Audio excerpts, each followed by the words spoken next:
An important part of our service is time set aside for silence. It is a time that can be crafted for your own purpose. If prayer is a vehicle for you, it's an opportunity for you to be in silent prayer. If meditation is a part of your spiritual practice, it's an opportunity for a short time to focus and meditate as you see fit. If silence is just an important sanctuary for you to be involved in for a moment or two, that's good too. It's a community experience recognizing our individuality. It's us being about the task and chore of having an intentional religious spiritual life. And those words are loaded for us. They can carry some baggage. They can have some hurt in them. But quite simply, it is our wondering about what it means to be alive. It's an opportunity to truly wonder, to recognize possibly what we're bringing to the experience. Fatigue is a tremendous aspect of quality of life in our culture. Old folks, young folks, little folks, big folks, we just run ourselves ragged. And the tired's are a way of life. So maybe we just need a moment or two, a minute or so, to deep breathe and relax, to feel the rhythms of our body, to be aware that we're as planets sitting in a great cosmos, side by side with other planets, living in orbits that we participate in, but yet are solitary in our togetherness. Now that's not nonsense, that's reality. We have our interior worlds, we have our interior dialogue, our interior life, living, and then we're drawn out to be engaged, to participate, to recognize, to be aware.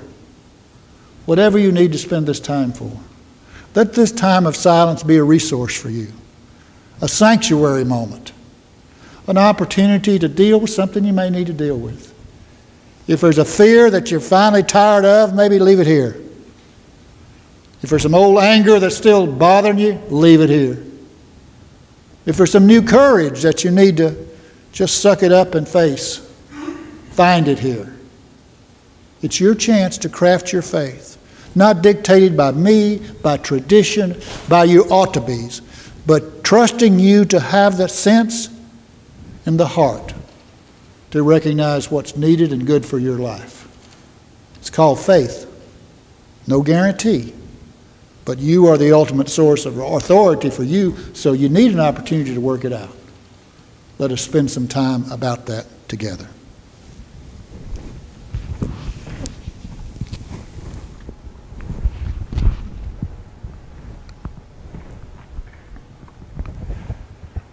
From mystery to mystery we pass.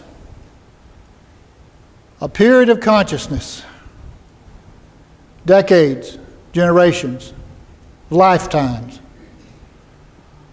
From birth to death, we move as self-contained human beings, as with others in the world. Science and biology can give us an understanding of the how and the why of it all. But ultimately, we have to sort out what it all means and what it can be for.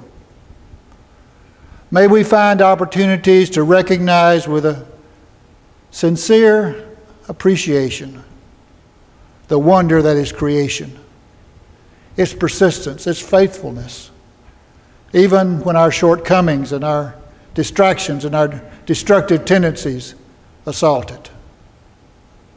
May we learn from our experience, from our stories, from our science, from our hopes and from our dreams, how to be better human beings, how to enjoy the mystery, to acknowledge it for all its wonder, and not to live in sadness, but live in anticipation, understanding the rhythms in which we move, as they are seasons. The happy times, the reflective times, the troubling times, the joyous times, the spiral that continues through all eternity. We today, in this room, are a part of it. And that is a glorious thing. And that is certainly a glorious thing. Amen.